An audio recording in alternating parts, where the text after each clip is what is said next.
사람에게 휘둘리지 않고 현명하게 세상을 사는 방법은 무엇일까요? 어떤 사람들과 인간관계를 형성하고 있는지에 따라 삶의 행복도가 달라집니다. 불편하고 불필요한 인간관계는 억지로 끌어안고 있지 말아야 합니다. 이쯤 살고 보니 어떤 사람들을 내 주변에 두지 말아야 하는지가 조금은 보입니다.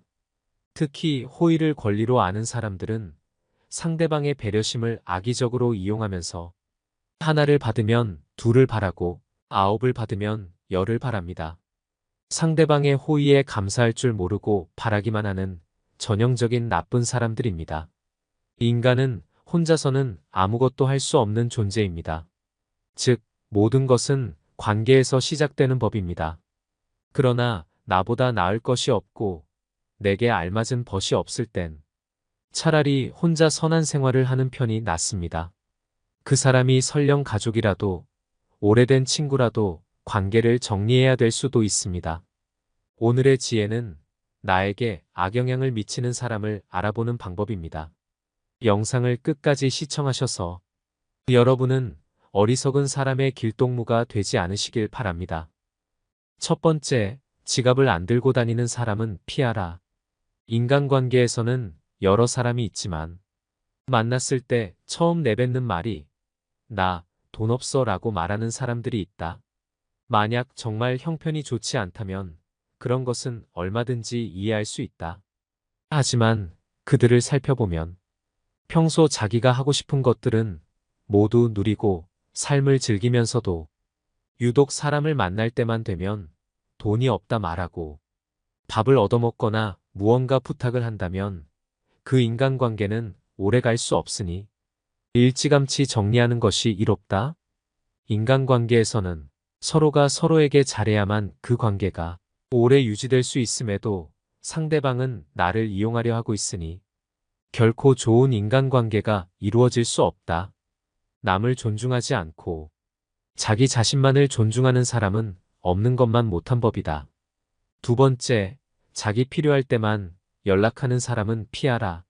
인간관계에서 자주 만나거나 연락을 하고 친하지 않는 사이인데 어쩌다 연락이 오면 서로 안부도 묻지 않고 자신의 요구만 말하는 사람이 있다. 평소에는 연락이 없다가도 자기가 필요할 때만 연락하는 사람은 친구라고 할 수 없는 사람이다. 이런 사람은 즉시 손절하는 것이 이롭다. 부탁을 들어준다는 것은 나의 재산이나 시간을 써서 남에게 이득을 주는 행동이므로 굉장히 조심스러워야 함에도 불구하고 자주 접하지도 않는 사람에게 이러한 부탁을 하는 사람은 굉장히 뻔뻔하고 자기중심적인 사람일 가능성이 높다. 더 이상 이용당하지 말고 과감하게 잘라내라. 세 번째, 종교나 정치적 신념을 강요하는 사람은 피하라. 사람은 모두가 같을 수는 없다. 결국 사람 간의 관계는 서로의 다름을 인정하고 다른 사이에서 관계의 가치를 얻어가는 것이다. 따라서 크게 아무리 자신에게 좋다 한들 남에게 강요해서는 안 되는 법이지만 그 중에서도 종교나 정치적인 신념은 결코 강요해서는 안 된다. 이런 사람을 계속 만나는 것은 매우 피곤한 일이고 실제로도 인간관계에서 신념으로 인해 다툼이 일어나고 주먹다짐으로 번지기까지 한다. 이런 사람들을 맞춰주기 위해서는 내 신념을 속이던지 신념을 포기해야만 한다. 이런 사람과 의미 없이 논쟁하지 마라. 현명한 사람들은 어떠한 상황에서도 상대방 진심을 짓밟는 의미 없는 논쟁은 하지 않는다. 그게 어떤 주제가 됐든지 간에 논쟁이 시작되면 서로는 원래 성격보다 자기 관점을 더 세게 고집하기 십상이다. 사실 이러한 논쟁은 아무런 의미도 없고 필요도 없다. 논쟁에서 졌다면 그저 할 말이 없다. 한편 상대방을 철저히 눌러 이겼다 한들 무슨 소용이 있으랴? 그것은 일시적으로 승리를 거둔 것일 뿐. 그 승리의 쾌감은 결코 오래가지 못한다. 이뿐만 아니라 가장 큰 문제점은 논쟁에서의 승리를 상대방의 자존심을 짓밟은 대가로 얻었다는 것이다.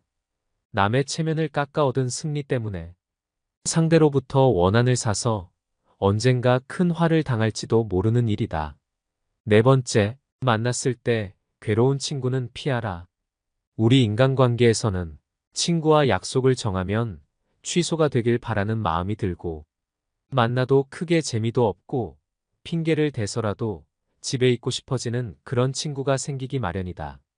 처음에는 만나면 즐거웠던 친구가 점점 재미없어지고 나와 안 맞는 것 같다는 생각이 들면 인간관계를 정리해야 하는 하나의 신호로 받아들여도 좋다. 왜냐하면 살아가는 세월 동안 그 친구도 변했고 나도 많이 변했을 것이다.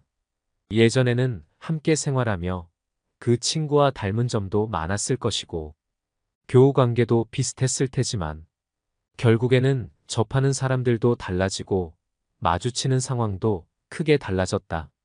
그렇기에 예전에는 만나면 즐거웠던 사람도 나이가 들수록 안 맞는다고 느끼는 것이다. 내가 귀찮고 힘들어하는 만큼 그 친구 또한 나를 만나는 것을 귀찮고 힘들어할 가능성이 없을 수 없다. 인간관계는 일방이 아닌 쌍방이기 때문이다.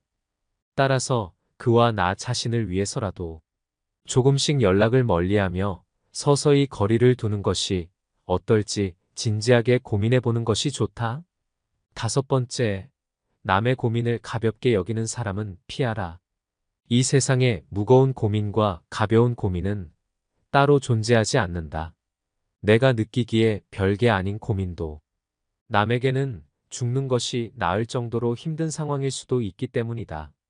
왜냐하면 삶의 무게는 상대적이라. 사람마다 각자가 느끼는 삶의 무게는 제각각 다르기 때문이다. 이러한 사실에도 불구하고 항상 자신의 고민만 중요하고 남의 고민 앞에서는 그런 거 가지고 뭘 그러냐는 태도로 일관하거나 남의 고민을 두고 너가 멘탈이 약해서 그래라는 둥 배려가 없이 자기 하고 싶은 대로 말하는 친구와는 계속해서 고민을 나누거나 기쁨을 나눌 필요가 없다. 남을 존중하지 않고 자기 자신만을 존중하는 사람은 없는 것만 못한 법이다. 나 이외의 다른 사람을 존중하라. 상대방이 어떤 사람이든 그 사람을 고유의 인격체로서 존중해 주어야 그 사람의 마음을 열 수 있다. 아주 어린 아이조차도 자신을 존중하는지 아닌지를 100% 직감할 수 있거늘 사람 간의 기본적인 존중이 없는 사람이 세상에는 정말 많다. 남을 존중하는 가장 쉬운 방법은 그 사람에게 마음을 표현하는 것이다. 마음을 표현하지 못하는 사람은 가깝게 두지 말고 내 자신이 그렇다면 고쳐라. 고마우면 고맙다고, 미안하면 미안하다고 큰 소리로 말하는 것이 올바른 인간관계의 기본인 법이다. 감사할 때 마음으로 고맙다고 생각하는 것은 감사 인사가 아니다. 남이 내 마음속까지 읽을 만큼 한가하지 않다. 감사를 표현하지 않는 사람을 멀리하고 나 역시 남들에게 감사를 표현하라. 남의 즐거운 점을 보거든 같이 기뻐해주고 남의 슬픔을 보거든 그를 위로해 주어라. 남의 고통을 즐거워하는 자가 있다면 존중이 없는 자이다. 남의 부덕한 행위를 기뻐하는 것은 부덕한 행위 그 자체보다 더 나쁘고 교활한 행위이다.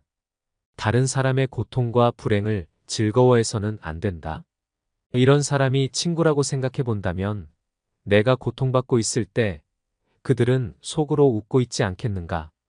여섯 번째, 약속을 쉽게 어기고 가볍게 생각하는 사람은 피하라. 어쩔 수 없이 사정이 생겨서 약속을 한두 번 정도는 어길 수 있다. 하지만 사정이 있더라도 미안해해야 하는 것이 인간의 도리이고 반복되지 않도록 주의해야 하는 것이 인간관계에서의 예의임에도 불구하고 약속을 어기는 것은 물론이거니와 약속을 했다는 사실조차 잊어버리고 상습적으로 약속을 어기는 사람이 있다면 그런 인간관계는 하루빨리 정리하라. 인간관계는 절대 일방이 될 수 없다. 서로가 서로를 존중함으로써 만들어지는 관계에서 나를 존중하지 않는 사람을 억지로 데리고 갈 필요가 없다. 당신은 존중받을 권리가 있는 사람임을 결코 잊지 마라. 일곱 번째, 자신의 푸념만 계속하는 사람은 피하라. 예나 지금이나 우울하지 않은 사람은 드물다. 모두가 우울할 때가 있고 그 우울함을 위로받고 싶어 한다. 하지만 이러한 푸념도 그 상황에 맞게 해야 하는 것이지. 상황에 맞지 않는 푸념은 다른 사람에 대한 배려가 없는 사람이다. 나는 상대방과 즐거운 시간을 보내고 싶은데 상대방이 매번 자신의 우울한 점만을 계속해서 말하는 것은 나에 대한 배려는 온데간데 없고 그저 자신의 나쁜 감정을 버리기 위한 쓰레기통으로 생각하는 것이다. 상대방이 나에게 버린 나쁜 감정을 받아들이면 감정 쓰레기통이 되는 법이다. 그저 안 받으면 그만이니 그 사람과의 관계를 재설정하는 것을 진지하게 고민해 보아라. 이렇게 자신의 슬픈 감정만을 버리는 친구는 멀리하고 잘 들어주는 친구를 가까이 하라. 자연은 우리에게 두 개의 귀와 두 개의 눈을 주었고 혀는 오직 하나만을 허락하였다. 이것은 왜일까 생각해보면 분명 말하기보다는 듣고 보기를 더 많이 하라는 하늘의 뜻일 것이다. 말을 제일 잘하는 사람은 논리적으로 말하는 사람이 아니라 남의 말을 잘 들어주는 사람임을 명심하라. 슬픔은 공유해서 좋을 것이 별 없다. 슬픔은 내 주변 사람 모두를 부정적인 감정으로 물들게 한다. 나의 슬픔을 위로해주지 않는다고 그 사람을 비난하지 마라. 타인 혹은 세상에 절대로 많은 것을 기대해서는 안 된다. 그저 무시하면 그만이다. 8번째, 자주 다투고 평가르게 하는 사람은 피하라. 주변을 보면 다툼이 끊이질 않는 사람들이 있다. 이런 사람들의 특징은 굳이 싸우지 않고 넘어갈 부분임에도 그냥 넘어가는 경우가 없다. 또한 같은 인간관계에 속해 있는 다른 사람과 다툰 후에 자신의 편을 들어주기를 강요하여 다른 사람을 곤란하게 만든다. 인생을 살아가는 데 있어서 우리가 만날 수 있는 사람의 수는 지극히 한정돼 있다. 사람 하나하나가 소중함에도 불구하고 이렇게 자주 다투고 평가르는 친구를 만난다면 나의 인간관계 전체를 망치게 된다. 싸움은 결코 인간에게 도움되는 행위가 아니다. 싸움은 졸렬한 자기주장에 불과한 행위로 현명한 사람은 결코 감정적으로 남과 싸우지 않는다. 자주 다투는 사람을 살펴보면 자신의 감정을 절제하지 못하고 항상 남과의 논쟁을 하기 바쁘다. 이런 사람들은 자신의 잘못을 좀처럼 인정하지 않는다. 만약 내가 자주 다투는 사람 같다면 스스로를 돌아보아야 한다. 나에게 무슨 잘못이 있는 건 아닌지, 설령 나에게 잘못이 없다고 해도 무엇인가를 찾으려 노력해야 한다. 싸움이라는 것은 혼자 하는 것이 아닌 사람과 사람이 하는 것이기에 일방의 잘못만으로 시작되지는 않기 때문이다. 또 이런 사람들의 특징은 굉장히 오만한 성격을 갖고 있다는 것이다. 자기가 옳다고 생각하고 편을 들어달라 하는 사람은 스스로를 과대평가하는 오만한 사람이다.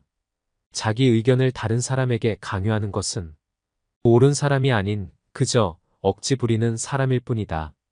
이런 사람들은 본인이 옳다고 생각하는 견해나 자신의 가치관을 남에게 강요한다. 하지만 강요받는 쪽도 자신의 의견이 있고 옳다고 생각하는 것이 있는 법이다. 다른 사람의 의견을 무시하고 자기 의견이나 방법을 남에게 강요하는 사람은 자신의 우월성을 과시하고 싶거나 자신의 불안감을 없애려는 욕망을 가졌을 가능성이 있다. 이런 사람들의 특징은 왜 저런 착각을 할까? 혀를 내두를 정도로 본인의 능력이나 외모를 실제보다 높이 평가하는 경향이 있다. 특히 불안이나 공포로부터 스스로를 지키기 위해 자신을 과대평가하는 사람은 자기애가 상처 입지 않도록 자신을 지키는 벽을 치는데 그로 인해 눈앞의 현실을 직시하지 못하고 현실적인 판단도 할 수 없게 되는 법이다. 9번째, 과도하게 자기 자랑하는 사람은 피하라. 마치 자신의 우위를 과시하는 것처럼 다른 사람을 얕보고 만나면 자기 자랑만 늘어놓는 사람이 있다. 자랑거리는 자신의 입에서 나오면 오만한 사람이 될 뿐이다. 자랑 중에서도 가장 쓸데없는 자랑은 자신의 잘 나갔던 과거를 자랑하는 것이다. 옛날 이야기밖에 가진 것이 없을 때 사람은 처량해지는 법이다. 행복하고 가치 있는 삶을 사는 지혜는 지금 가지고 있는 것을 즐기는 것이다. 과거를 너무 많이 자랑하는 사람치고 지금의 삶이 행복한 사람을 본 적이 없고 행복한 미래를 그리는 것 또한 본 적이 없다. 또한 그게 무엇이든지 너무 자랑하면 그 끝에는 반드시 무슨 말썽거리가 생긴다. 무심코 내뱉은 자랑이 뜻밖의 오해를 부르거나 상대방에게 질투의 대상이 되는 경우가 많다.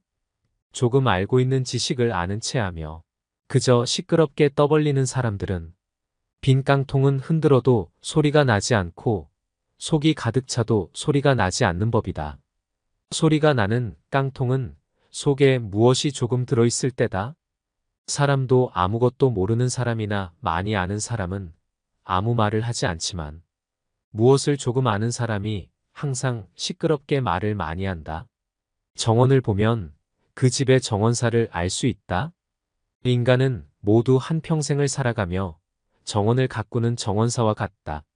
정원에는 갖가지 수목이 우거지고 계절마다 어김없이 꽃을 피우는 꽃밭이 있다. 또 연못이나 냇물을 만들 수도 있다. 그리고 항상 나무나 잔디 같은 것을 관리해야 한다. 입으로 자기의 공적을 자랑하고 자신을 능력 있고 훌륭한 사람으로 보이게 하는 것은 결코 어렵지 않은 일이다. 그러나 정말로 인간의 가치를 증명하는 것은 실제로 쌓아 올린 성취밖에 없다. 정원은 실제로 쌓아놓은 성취이다. 지금 막 만들기 시작한 정원이라도 한 번만 보면 믿을 수 있는 정원사인지 아닌지 알 수 있다.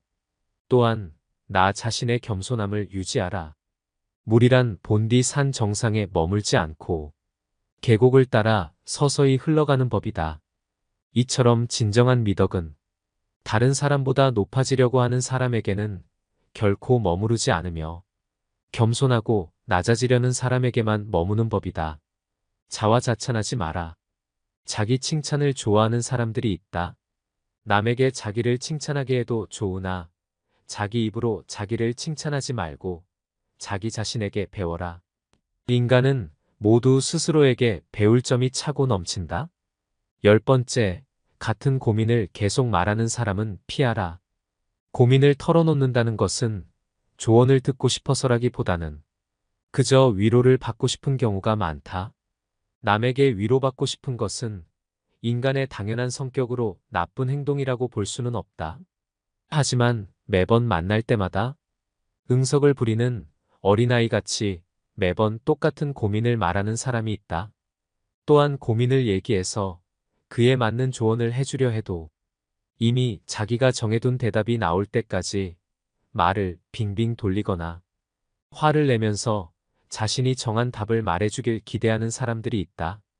다른 사람의 고민을 듣고 무조건 좋은 얘기만 해주는 것은 일시적으로는 좋을 수 있으나 결국 그 사람과 나의 인생에 도움될 것은 없다. 따라서 진짜 절친한 친구거든 진심 어린 조언을 하라. 또한 결점을 친절하게 말해주는 친구가 있다면 이런 사람은 반드시 가까이 하라. 달콤한 음식은 몸에 해롭고 입에 쓴 음식은 몸에 좋은 법이다. 말도 이와 마찬가지이다. 사람인 이상 결점이 있기 마련이다. 이런 결점을 말해주지 않고 모든 언행을 칭찬해주는 자는 나의 발전에 도움이 되지 않는다. 내가 잘못된 길로 빠지지 않도록 결점을 친절하게 말해주는 친구를 가까이 해야 한다.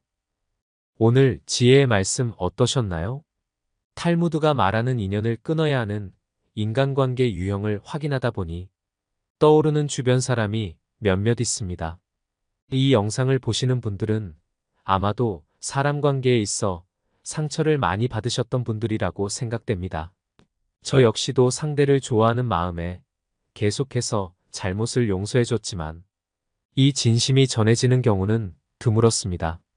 내가 이렇게 용서해주면 상대도 분명히 깨닫고 뭔가 변하겠지라고 여기겠지만 실제로 상대방에게는 만만하게 비춰지는 게 현실입니다. 정말 본인을 위한 선택이 무엇인지 잘 헤아려 보시고 과감하게 끊어야 될 인연이라면 미련 남기지 말고 놓으셨으면 좋겠습니다. 대신 주변의 좋은 사람들과 건강하고 의미 있는 관계를 다져 인간관계에 있어 만족스러운 삶을 살아가시길 소망합니다. 오늘 시작된 작은 변화가 결국은 인생을 바꿀 것입니다. 오늘의 지혜가 인생의 길잡이로서 통찰력을 깨닫는 삶의 지침이 되셨으면 좋겠습니다. 오늘도 노후의 지혜와 함께 해주셔서 감사드립니다. 황금빛으로 무르익어가는 여러분의 지혜로운 인생을 언제나 응원합니다. 새 시대, 우리는 어디로 가야 할까요? 어떤 인생도 존엄하지 않은 인생은 없습니다. 원하든 원치 않든 고령사회에 접어든 우리 사회에서 존엄한 삶의 마무리를 위해 돌봄은 필수가 되었습니다. 발빠르게 진행되어져가는 고령화의 현실이 남일 같지 않은 이유는 결국 그 길로 가야 하게 될 사람이 바로 우리들이 될 수 있기 때문입니다. 베이비붐 시대에 가장 많았던 광고는 바로 산부인과 광고였다고 합니다. 세월이 흘러 베이비부머들이 은퇴할 나이에 접어들자 거리엔 또 다른 광고들이 눈에 띄게 늘어섰습니다. 그것은 바로 요양원입니다. 오늘은 어느 요양원에 계셨던 할머니가 쓴 감동적인 시 한 편을 소개해 드리려고 합니다. 어느 작은 요양병원에서 한 할머니가 돌아가셨습니다. 간호사들이 조촐한 그 할머니의 짐을 정리하다가 이 시를 발견하였습니다. 내용에 감동받은 간호사들이 이 시를 복사하여 모든 간호사들에게 전달하였습니다. 단순하지만 마음을 움직이는 이 시는 동영상으로 만들어져 소개되기도 했고 인터넷을 통해 전 세계로 전해지고 있습니다. 슬프지만 할머니의 시를 통해 삶의 애환을 느끼셨으면 좋겠습니다. 어느 양로원 할머니의 시. 간호사님들 무엇을 보시나요? 댁들이 저를 볼 때 무슨 생각을 하시나요? 현명하지 않고 변덕스러운 성질과 초점 없는 눈을 가진 투정이나 부리는 늙은 노인으로 보이겠지요. 음식을 질질 흘리고 대답을 빨리빨리 못하느냐고 큰 소리로 말할 때면 전 정말 당신들이 조금 더 노력해 주기를 원했습니다.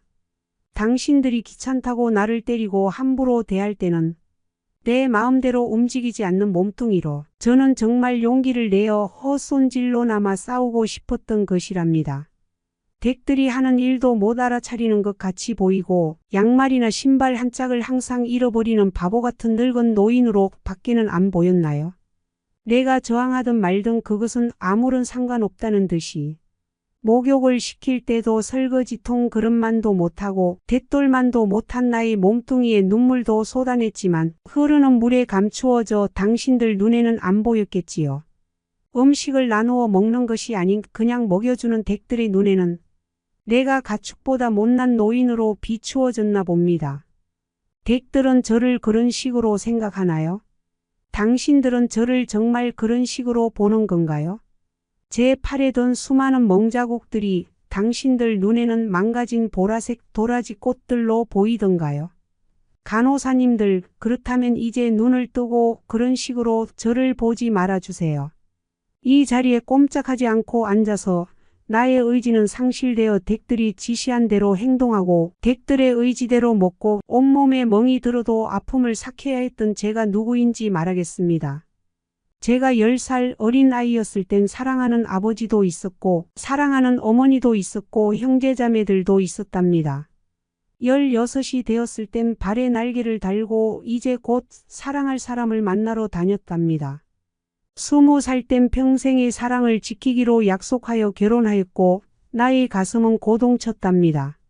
25살이 되었을 땐 귀여운 어린 자녀들이 생겨났답니다. 당신들도 그런 어린 시절이 있었겠지요. 서로를 안아주고 감싸주는 행복한 가정이었답니다. 40살이 되었을 땐 어리기만 했던 아들, 딸들이 성장해서 집을 떠나게 되었지만 남편은 제 곁에 있어 슬프지 않았답니다. 50살이 되었을 땐 제 자식들은 직장에서 일을 하고 손주를 제 무릎에 안겨주었습니다.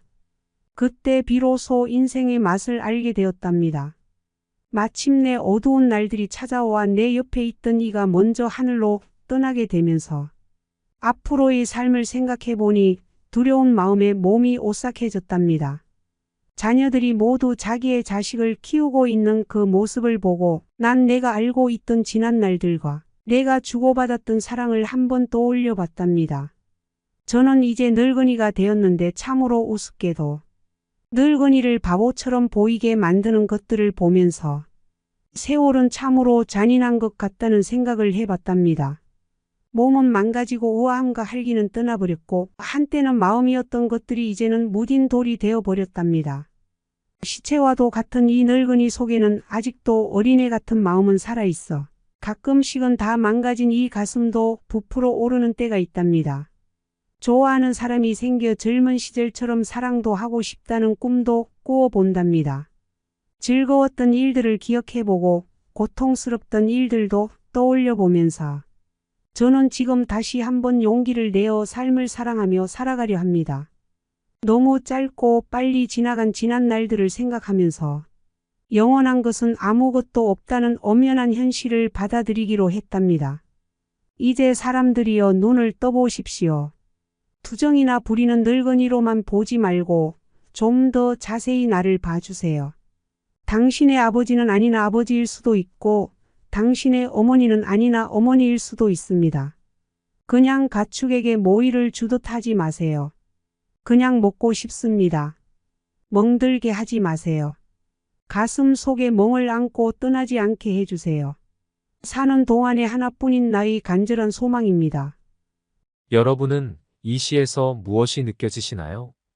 요양원의 할머니가 생의 마지막 순간까지도 간절히 바랬던 것은 소소한 행복이지 않았을까요? 시를 읽는 내내 뜨거운 눈물이 흘렀습니다. 언론에서 일부 요양원의 실태를 보여주는 기사를 보신 분들이 있을 것입니다. 생의 마지막 단계에서 노인들은 군대처럼 아침 6시에 일어나야 하고 기저귀를 가는 정해진 시간까지는 변을 보아도 기다려야 하기도 합니다. 극단적인 경우이겠지만 일주일에 하루 정해진 시간에만 목욕할 수 있기에 온몸에 대변을 발라도 정해진 날까지 기다려야 하기도 합니다. 누구나 무병장수를 원하지만 모두에게 허락되는 것은 아닙니다. 때문에 간병하는 가족의 부담은 점점 늘어가는 게 우리나라의 현실입니다. 많은 분들이 요양원은 단순히 어르신의 식사나 기타 신체 활동을 보조하는 곳쯤으로 생각하십니다. 요양원의 세계도 자세히 들여다보면 세상의 축소판이라고 말할 수 있습니다. 실제 아직까지 국내 다수의 요양원은 고령화에 대한 대처가 다른 선진국에 비해 미흡하여 만족스럽지 못한 서비스를 제공하기도 합니다. 하지만 나이가 들었다고 해서 삶의 공간과 질이 낙후되어도 되는 것은 아닙니다. 오히려 어르신들의 신체적 특징에 맞춰 설계되고 건축된 공간에서 편안한 황혼의 삶을 제공해 드려야 하는 것이 앞으로 지향해야 할 국내 요양원의 모습일 것입니다. 이렇듯 요양원이 이상적인 돌봄과는 괴리가 크지만 그렇다고 꼭 집이 더 나은 것은 아닙니다. 돌보는 이나 거주지의 상황이 열악하다면 부족하나마 시설이 오히려 나을 수도 있습니다. 보통 집에 있는 가족들이 어르신을 보살피다가 더 이상 보살필 수 없는 상황이 되어서야 눈물을 머금고 요양원으로 보내는 경우가 대부분입니다. 그래도 일반적으로 노인들에게 편안하고 익숙한 곳은 집입니다. 노인들은 개인 사생활이 제한되는 단체 생활을 힘들어합니다. 필요한 돌봄과 의학적 처치가 충분히 가능하다면 집이 더 좋다는 데에는 이견의 여지가 별로 없습니다. 생의 마지막을 보내면서 기적 같은 하루하루를 살아가는 어르신들, 그 어르신들의 기적을 마주하면서 함께 아름다운 마무리를 위해 애쓰는 보호자들, 그럼에도 아직 사회적 개선이 안 되는 현실이 참 암담하고 씁쓸합니다. 우리 사회에서 요양보호는 새로운 키워드가 되었습니다. 제2의 직업으로 요양보호사를 준비하는 사람도 늘었습니다. 그러나 요양시설과 피요양인, 그의 자식들, 그리고 요양보호사에 대한 사회적 인식은 제자리 걸음을 하고 있습니다. 현대판 고려장이라는 인식 말입니다. 사회가 고도화될수록 요양보호의 확대는 불가피한 면이 있습니다. 분명 열악한 환경에서도 어르신들의 기적 같은 하루하루를 위해 지금도 고군분투하고 있는 요양보호사분들도 많을 거라고 생각됩니다. 더불어 열악한 요양보호사의 처우 또한 사회적으로 해결되어야 하는 문제점입니다. 이러한 요양보호의 복합적인 문제를 사회 밖으로 밀어내기보다 오히려 더 섬세하게 껴안아야 한다고 생각합니다. 현대 노인의 4가지 고통을 질병, 고통, 빈곤, 무위로 정의하고 아프신 어르신들을 위한 서비스에서 나아가 건강한 어르신들을 위한 사회적인 구조를 형성하는 것이 중요하다고 생각합니다. 그렇다면 노후를 잘 살아가기 위한 방법에는 어떤 것들이 있을까요? 법륜 스님이 전하는 노후를 잘 살아가기 위한 지혜에 관해 이야기를 더 해보겠습니다. 첫 번째, 여유가 있어야 합니다. 젊을 때는 깐깐했다가도 노년에는 너그럽게 베풀 줄 알아야 하고 말이 많다가도 침묵할 줄 알아야 하고 간섭하다가도 물끄러미 봐줄 줄도 알아야 합니다. 나이 들어 건강이 나빠져도 눈이라도 보여서 다행이다 생각하고 내일 죽어도 좋다 하며 내려놓을 줄 알아야 합니다. 지금의 50대, 60대는 청춘이라는 말이 있을 정도로 젊은 나이에 속하게 되었습니다. 60 청년이라는 말에 너무 집착해서 과하게 무언가를 벌리려고 하고 과도하게 욕심을 부리는 것은 나이를 역행하는 행동일 수 있습니다. 삶의 연륜에 따른 여유도 느껴져야 하고 나서지 말아야 할 자리에선 침묵할 줄도 알아야 제대로 나이를 먹는 것입니다. 두 번째, 욕심을 부리면 안 됩니다. 젊을 때는 과욕해도 금방 몸이 낫는데 늙어서 욕심 부리면 늙음이 재촉이 됩니다. 그러니 아무리 음식이 맛있어도 과식하지 말고 술이 좋아도 과음하지 말고 바빠도 과로하면 안 됩니다. 하루 8시간 일하다가도 7시간, 6시간 줄여나가야 합니다. 어떻게 욕심을 내려놓을 수 있나요? 법륜 스님은 이렇게 말씀하십니다. 그냥 놔라. 뜨거운 황금을 잡고 있으면서 뜨겁다고 말하는 것과 같습니다. 자기가 좋다고 잡고 있으면서 놓고 싶다고 말하는 것과 같습니다. 사실 놓고 싶지 않다는 것입니다. 손도 안 대고 코를 풀고 싶은 마음입니다. 그만큼 욕심은 사악한 괴물과도 같습니다. 놓자니 아깝고 잡자니 괴롭습니다. 세 번째, 남을 도울 줄 알아야 합니다. 젊을 때는 재능을 팔아 돈을 벌었는데 이제는 강의도 무료로 하고 봉사도 하면서 나보다는 다른 사람을 빛나게 해주는 것이 보람이 되는 노년의 삶입니다. 우리는 인생을 살아가면서 자신을 위해 투자하고 스스로를 아끼면서 행복하고자 노력합니다. 그런데 행복은 자신만을 아끼면서 살아가는 것으론 반쪽에 불과합니다. 자신의 행복감은 대상과의 관계에 특히 어려운 사람들에게 나의 사랑을 전달할 때 극대화됩니다. 방법은 자신에게 맞는 방식으로 감당할 수 있는 만큼만 하면 됩니다. 이는 부메랑이 되어 자신에게 돌아올 것이고 오히려 더 행복감을 느낄 것입니다. 네 번째, 건강해야 합니다. 노년을 더욱 건강하게 보내기 위해서는 평소 본인의 건강을 수시로 체크해야만 합니다. 나이가 들면 신체가 섭취한 음식에서 필요한 영양소를 흡수하는 부분에 어려움이 생기기 시작합니다.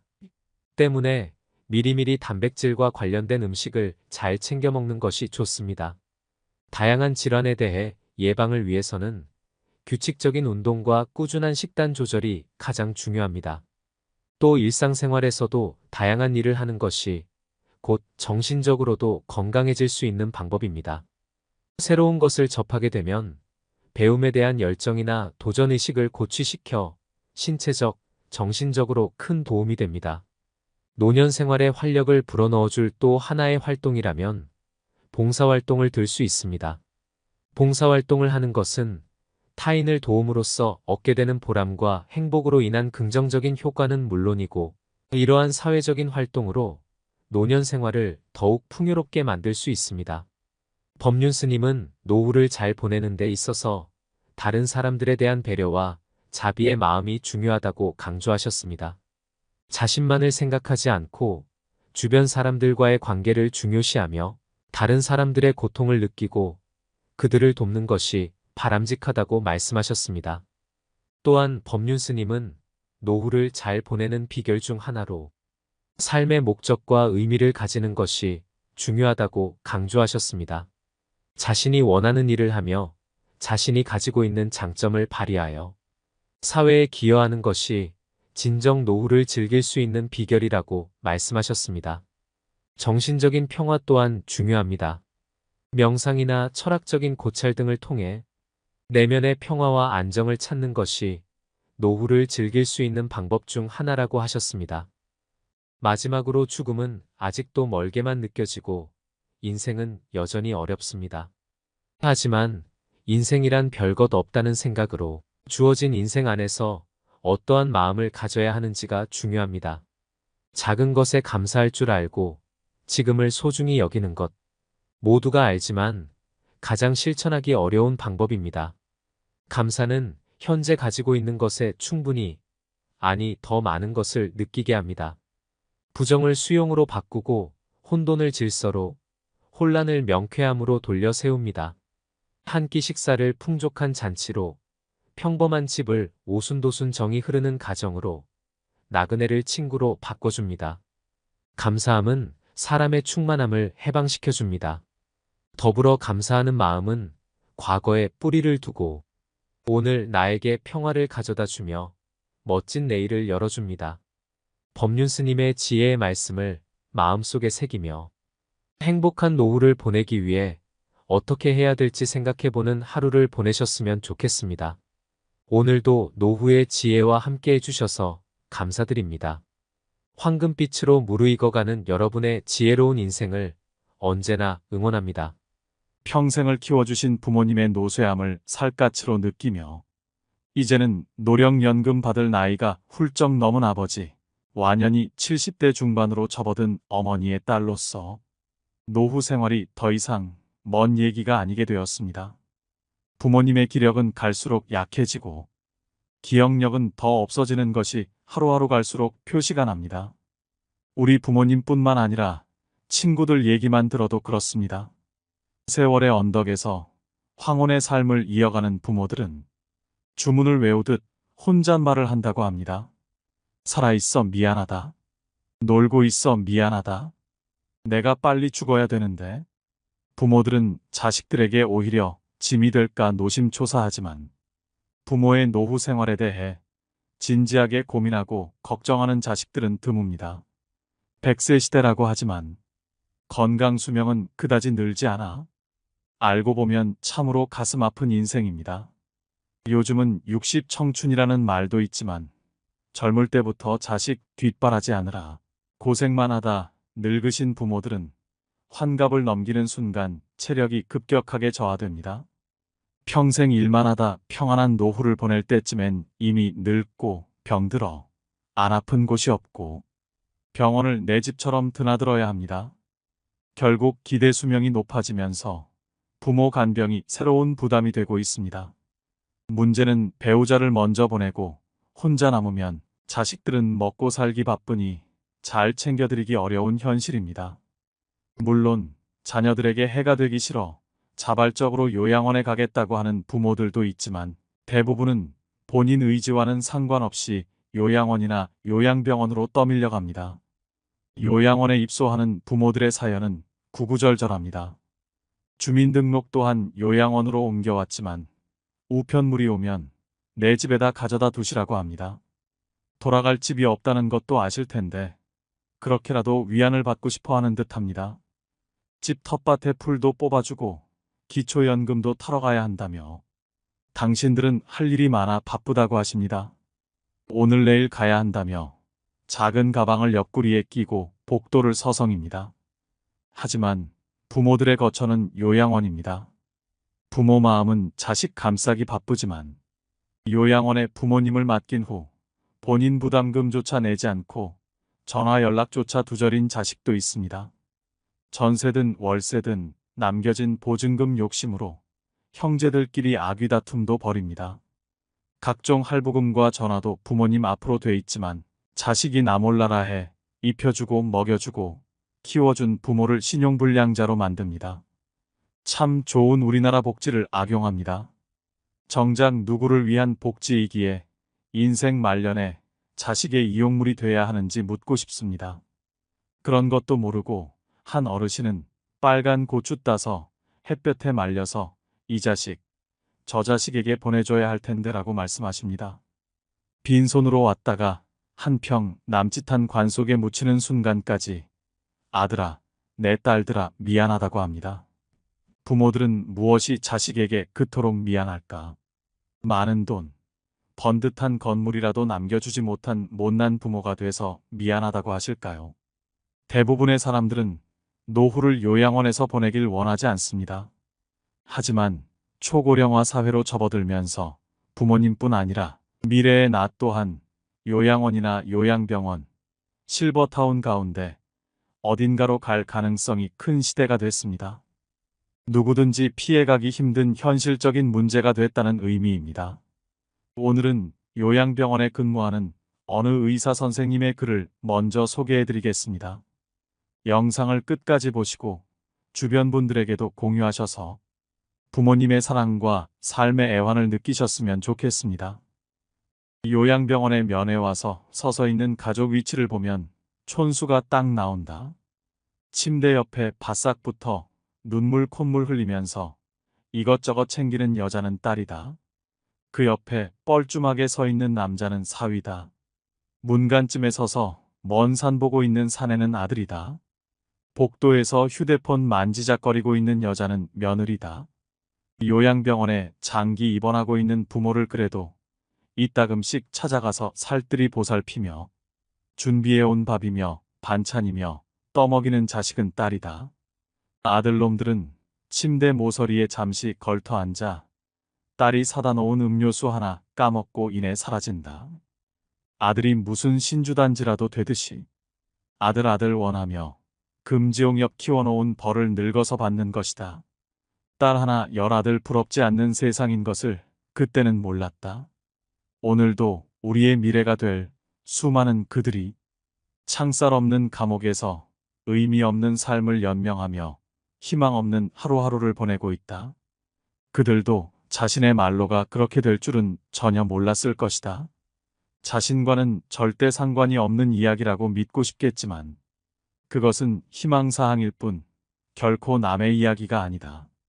우리는 나이가 들고 서서히 정신이 빠져나가면 어린애처럼 속이 없어지고 결국 원하건 원치 않건 자식이 있건 없건 마누라나 남편이 있건 없건 돈이 있건 없건 잘 살았건 잘못 살았건 세상 감투를 썼건 못 썼건 잘났건 못났건 대부분 요양원이나 요양병원에서 생의 마지막을 보내게 된다.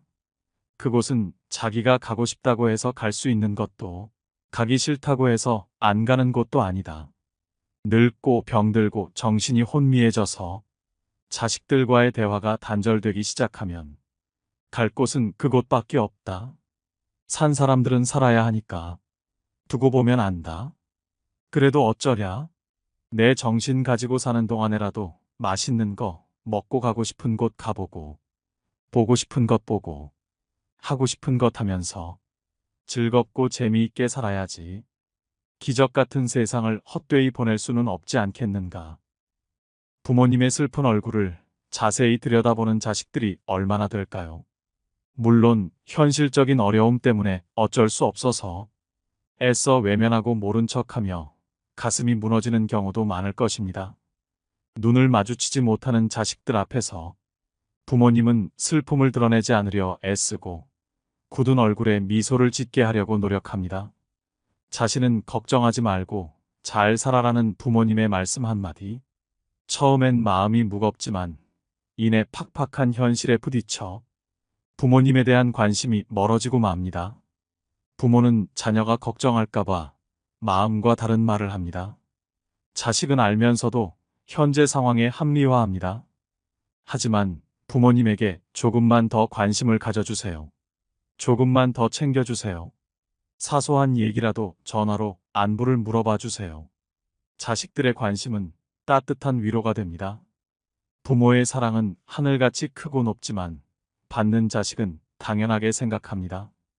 부모님이 세상 떠나기 전 미련 없이 가시게 하는 것도 인생 후회하지 않는 자식의 도리가 아닐까요? 어느 한 어머니가 자식들에게 쓴 편지를 읽어드리겠습니다. 언젠가 요양원에 나를 보낼 자식에게 내 사랑하는 아들, 딸들아. 가족들은 요양원 생활을 하겠다는 내 생각에 반대할지도 모른다. 그러나 대부분의 우리 세대들이 그리 생각하는 것처럼 나도 가족들의 짐이 되고 싶지 않다. 그렇게 해야 내 마음이 편할 것 같다. 그래서 몸은 가라앉아도 정신이 양호하다면 내 스스로 요양원을 찾을 것이다. 하지만 알츠하이머병 등으로 그런 판단조차 할 수 없는 때가 온다면 그때 나를 요양원으로 보내라고 이 글을 통해 부탁하련다. 얘들아, 나의 뇌가 나와 너희들을 내 기억에서 밀어냈을 때 나를 요양원으로 보내다오. 우리 엄마는 그림 그리기를 좋아하니 펜과 종이를 늘 마련해 주세요. 낙지는 못 드세요. 등등. 내가 좋아하는 것과 싫어하는 것을 그곳 사람들에게 미리 알려주렴. 간간히 내게 찾아와서 너희를 보게 해다오. 낯선 사람 보듯 누구세요? 하더라도 내 마음속 깊은 어딘가에서 너희를 알아보고 기뻐할지 몰라. 행복했던 시절 이야기를 들려주거나 사진을 보여주렴. 비록 내가 먼 곳으로 눈을 돌린다 해도 내 영혼 어딘가에서 알아보고 즐거워할지 누가 아니. 언젠가 우리가 늙어 약하고 지저분해지거든. 인내를 가지고 우리를 이해해다오. 늙어서 우리가 음식을 흘리면서 먹거나 옷을 더럽히고 옷도 잘 입지 못하게 되면 네가 어렸을 적 우리가 먹이고 입혔던 그 시간들을 떠올리면서 미안하지만 우리의 모습을 조금만 참고 받아다오. 늙어서 우리가 말을 할 때 했던 말을 하고 또 하더라도 말하는 중간에 못하게 하지 말고 끝까지 들어주면 좋겠다. 네가 어렸을 때 좋아하고 듣고 싶어 했던 이야기를 네가 잠이 들 때까지 셀 수 없이 되풀이하면서 들려주지 않았니? 혹시 우리가 새로 나온 기술을 모르고 점점 기억력이 약해진 우리가 무언가를 자주 잊어버리거나 말이 막혀 대화가 잘 안 될 때면 기억하는데 필요한 시간을 좀 내어주지 않겠니? 그래도 혹시 우리가 기억을 못 해내더라도 너무 염려하지는 말아다오. 왜냐하면 그때 우리에게 가장 소중한 것은 너와의 대화가 아니라 우리가 너와 함께 있다는 것이고 우리의 말을 들어주는 네가 있다는 것이 중요하기 때문이란다. 다리가 힘이 없고 쇠약하여 우리가 잘 걷지 못하게 되거든. 지팡이를 짚지 않고도 걷는 것이 위험하지 않게 도와줄 수 있니? 네가 뒤뚱거리며 처음 걸음마를 배울 때 우리가 너에게 한 것처럼 네 손을 우리에게 빌려다오. 비록 우리가 너를 키우면서 많은 실수를 했어도 우리는 부모로서 줄 수 있는 가장 좋은 것들과 부모로서 보여줄 수 있는 가장 좋은 삶을 너에게 보여주려고 최선을 다했다는 것을 언젠가는 너도 깨닫게 될 것이다. 사랑한다. 내 사랑하는 아들, 딸들아. 네가 어디에 있든지 무엇을 하든지 너를 사랑하고 너의 모든 것을 사랑한단다. 여러분은 할머니의 글을 읽고 어떤 생각이 드셨나요? 놀랍게도 치매 환자들이 자신을 잃어가는 와중에 본능적으로 지키려고 하는 것이 있다고 합니다. 바로 마음입니다. 오랜 시간 함께 해온 자식을 향한 애틋한 마음. 자신의 이름도 기억하지 못하지만 출산한 딸에게는 미역국을 끓여서 먹이고 싶은 엄마의 마음처럼 기억은 사라졌어도 사랑하고 걱정하는 마음은 그대로 남는다고 합니다. 마음 한편에 존재하고는 있지만 딸 아들 내외가 나를 보러 안 오지 않을까, 나를 영영 잊는 건 아닐까 하고 존재하지 않는 사람이 돼버릴 것에 대한 두려움을 가진 채로 살아갑니다. 실제로 요양원에 들어오는 순간 바깥 세상과 단절된다고 합니다.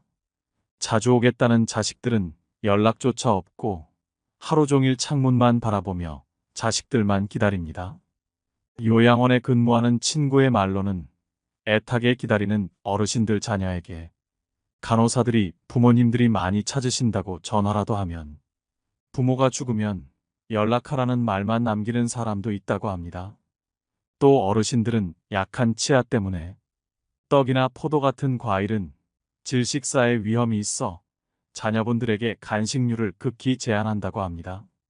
그럼에도 불구하고 우리 부모님은 그런 거 상관없이 잘 드신다며 제한한 간식을 기어코 보낸다고도 합니다. 그 이야기를 들으면서도 이게 정말인가 하고 제 귀를 의심했습니다. 조금 더 부모를 들여다보고 조금만 눈을 돌려서 인간다운 모습을 잃어가는 와중에도 부단히 살아내기 위해 노력하는 부모들이 있음을 알아줘야 합니다. 다음 소개해드릴 글은 우리의 아버지에 대한 애환이 담긴 글입니다. 아버지는 울 장소가 없어 슬픈 사람입니다. 아버지란 누구인가? 아버지란 기분이 좋을 때 헛기침을 하고 겁날 때 너털 웃음을 웃는 사람이다. 아버지란 자기가 기대한 만큼 아들, 딸의 학교 성적이 좋지 않을 때 괜찮아, 괜찮아 하면서도 속으로는 몹시 화가 나는 사람이다. 아버지의 마음은 먹지를 한 유리로 되어 있다. 그래서 잘 깨지기도 하면서 속은 잘 보이지 않는다. 아버지란 울 장소가 없어서 슬픈 사람이다. 아버지가 아침 식탁에서 급하게 일어나서 가는 곳은 즐거운 일만 기다리고 있는 것은 아니다. 아버지는 머리가 3개 달린 용과 싸우러 나간다. 그것은 피로와 일과 직장 상사에게 받는 스트레스다. 아버지란 내가 아버지 노릇을 하고 있나? 내가 정말 아버지다운가? 하는 자책을 매일 하는 사람이다. 아버지란 자식을 결혼시킬 때 한없이 울면서도 얼굴에는 웃음을 나타내는 사람이다.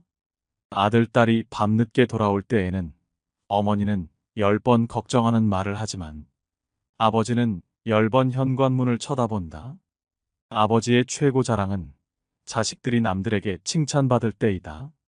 아버지가 가장 꺼림칙한 속담이 있다. 그것은 가장 좋은 교훈은 선수 모범을 보이는 것이다라는 속담. 아버지는 늘 자식들한테 그럴듯한 교훈을 하면서도 정작 자신이 모범을 보이지 못하기 때문에 이 점에 있어서 미안하게 생각도 하고 남모르는 콤플렉스도 가지고 있다. 아버지는 이중적인 태도를 곧잘 취한다. 이유는 아들, 딸이 나를 닮아 주었으면 하고 생각하면서도 나를 닮지 않아 주었으면 하는 생각을 동시에 하기 때문이다. 아버지에 대한 생각은 나이에 따라 달라진다. 그러나 그대가 지금 몇 살이든 아버지에 대한 현재의 생각이 최종적이라고 생각하지 말라. 4살 때 아빠는 무엇이나 할 수 있다. 7살 때 아빠는 아는 것이 정말 많다. 8살 때 아빠와 선생님 중 누가 더 높을까? 12세 때 아빠는 모르는 것이 많다. 14세 때 우리 아버지는 세대 차이가 난다. 25세 때 아버지를 이해하기는 하지만 기성세대는 같습니다. 30세 때 아버지의 의견도 일리가 있죠. 40세 때 여보, 이 일을 결정하기 전에 아버지의 의견을 들어봅시다. 50세 때 아버님은 훌륭한 분이셨어. 60세 때 아버지께서 살아계셨다면 꼭 조언을 들었을 텐데. 아버지란 돌아가신 뒤에도 두고두고 그 말씀이 생각나는 사람이다. 아버지란 돌아가신 후에야 보고 싶은 사람이다. 아버지는 결코 무관심한 사람이 아니다. 아버지가 무관심한 것처럼 보이는 것은 체면과 자존심과 미안함 같은 것이 어우러져서 그 마음을 쉽게 나타내지 못하기 때문이다. 아버지의 웃음은 어머니의 웃음보다 2배쯤 농도가 진하다. 울음은 10배쯤 될 것이다. 아들, 딸들은 아버지의 수입이 적은 것이나 지위가 높지 못한 것에 대하여 불만이 있지만 아버지는 그런 마음에 속으로만 온다. 아버지는 가정에서 어른 인체해야 하지만 친한 친구나 마음이 통하는 사람을 만나면 소년이 된다. 아버지는 어머니 앞에서 기도는 안 하지만 혼자 차를 운전하면서는 큰 소리로 기도도 하고 누구인가에게 의지한다. 어머니의 가슴은 봄과 여름을 왔다 갔다 하지만 아버지의 가슴은 가을과 겨울을 오고 간다. 부모가 되고 나이가 들다 보면 어린 시절에 부모에게 불효했던 것을 뒤늦게 깨닫고 마음 아파한다. 나도 그러했기에 자식이 나를 서운하게 하는 일이 있다 해도 이해하려 한다. 아쉬움과 후회 속에서 살아가는 것이 인생이니까. 때가 되면 식물들은 꽃과 잎을 떨굴 준비를 한다. 꽃은 세상을 아름답고 향기롭게 꾸미고 벌과 나비에게 꿀을 주고 다음 세대의 번식을 위해 열매를 맺은 후에는 떨구어 대지를 향한다. 잎도 줄기의 작용인지 아니면 잎이 알아서 떨어지는 것인지는 알 수 없으나 가을이 되면 낙엽이 된다.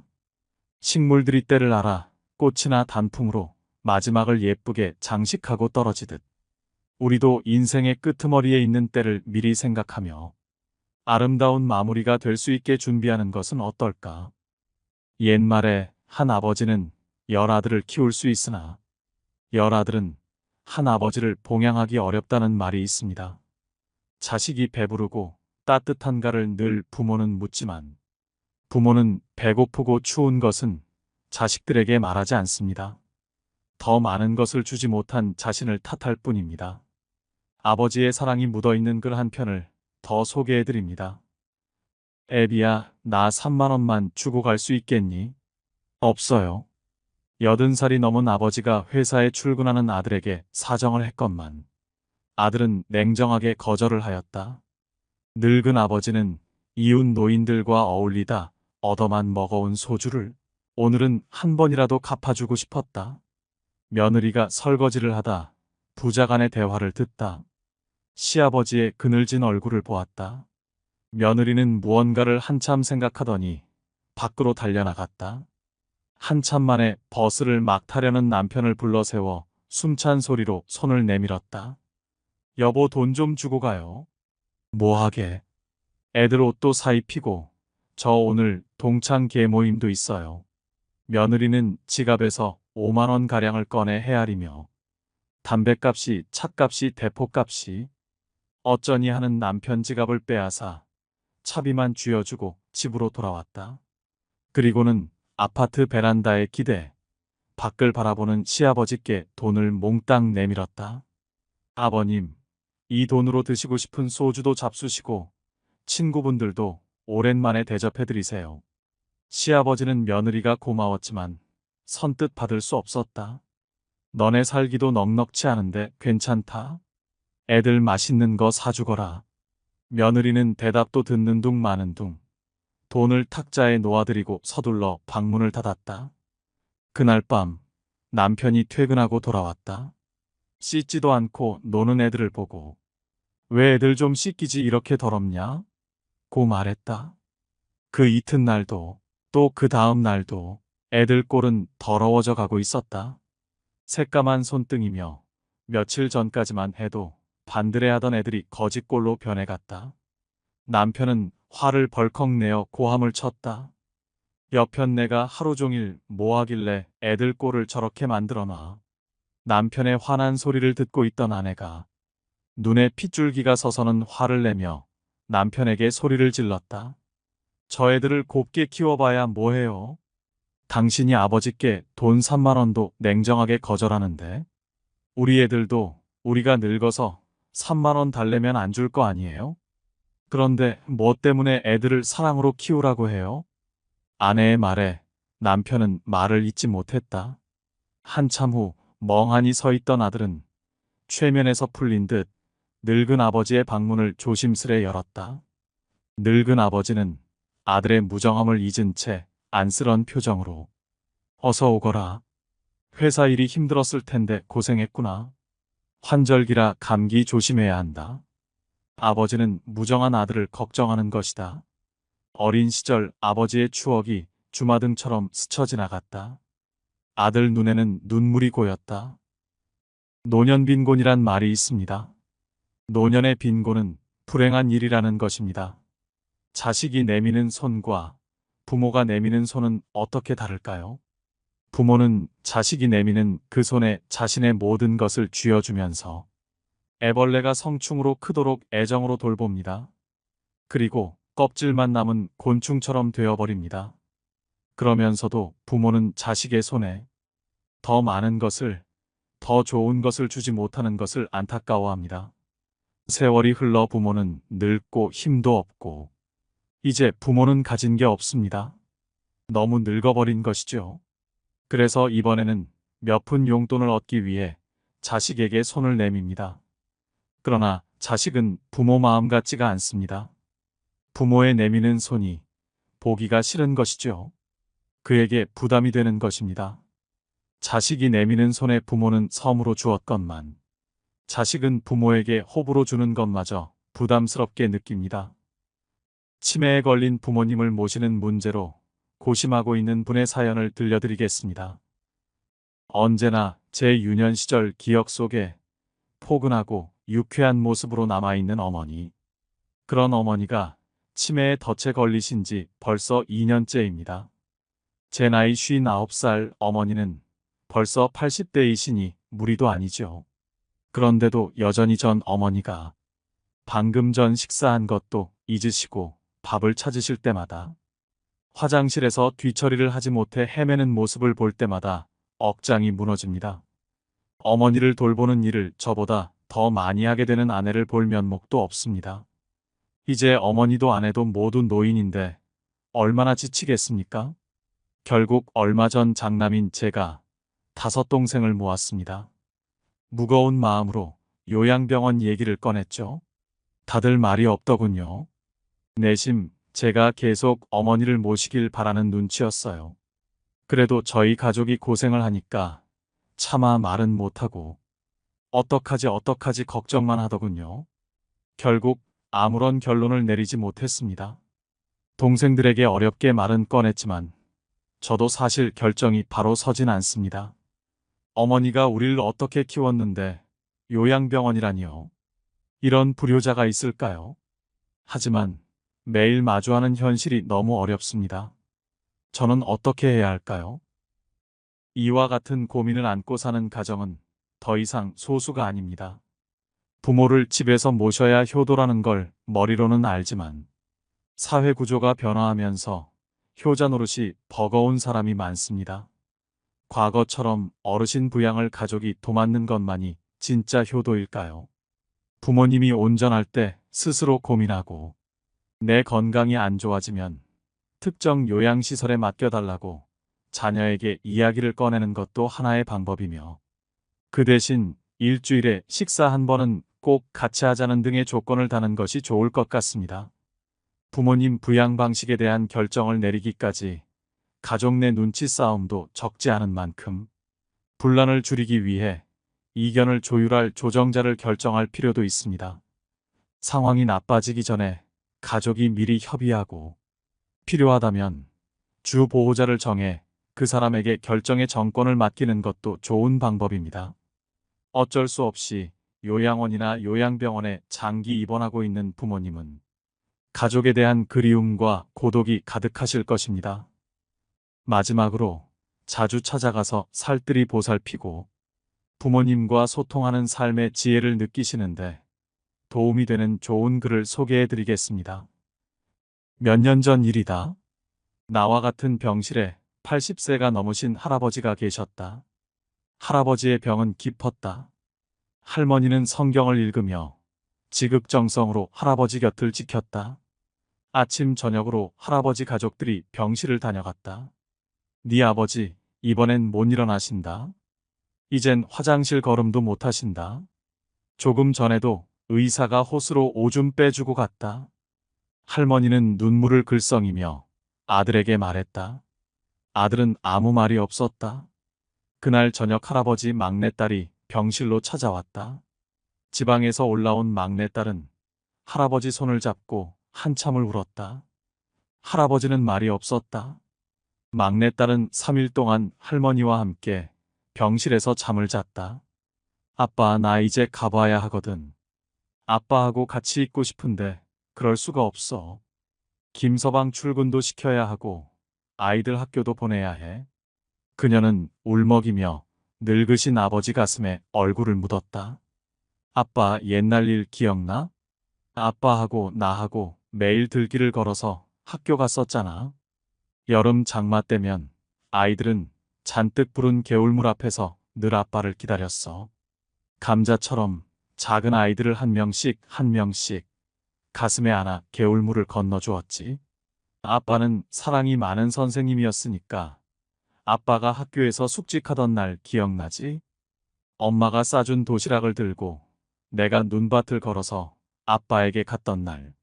내 발바닥 꽁꽁 얼었다고 아빠가 따뜻한 품 안으로 내 발을 집어넣었잖아.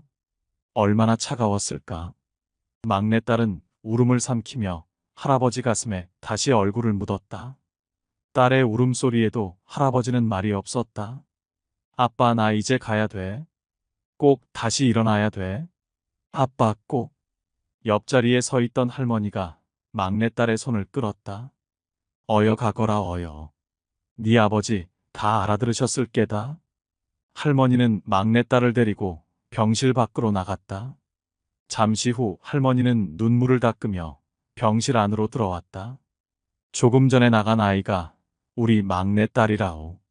아버지 사랑을 많이 받고 자랐지요. 응석바지로 자라 지금도 아빠 아빠 하잖아요. 이제 지 아버지 눈이나 감으면 와야지. 뭐 아버지를 끔찍히 좋아했는데 아버지 얼굴을 마지막 본다고 생각하니 얼마나 슬펐을까. 바로 그때 할아버지 목소리가 들려왔다. 임자, 임자. 할아버지는 가쁜 숨을 몰아쉬며 일으켜달라고 했다. 할머니와 나의 부축을 받으며 할아버지는 한 걸음 한 걸음 창가 쪽으로 걸어갔다. 할아버지는 힘겨운 숨을 걸으며 창밖을 살폈다. 창문 밖 멀지 않는 곳에 정문 쪽으로 걸어가는 막내딸의 뒷모습이 보였다. 할아버지는 오른팔을 들었다. 딸의 뒷모습을 어루만지듯 할아버지는 유리창을 쓰다듬었다. 딸을 향해 마지막 인사를 하는 할아버지의 눈가로 눈물이 가만가만 흘러내렸다. 오늘의 영상 어떠셨나요? 요양원, 요양병원에 계신 부모님께 안부전화 한 통화 드릴 수 있는 하루가 되었으면 좋겠습니다. 오늘도 노후의 지혜와 함께 해주셔서 감사드립니다. 황금빛으로 무르익어가는 여러분의 지혜로운 인생을 언제나 응원합니다.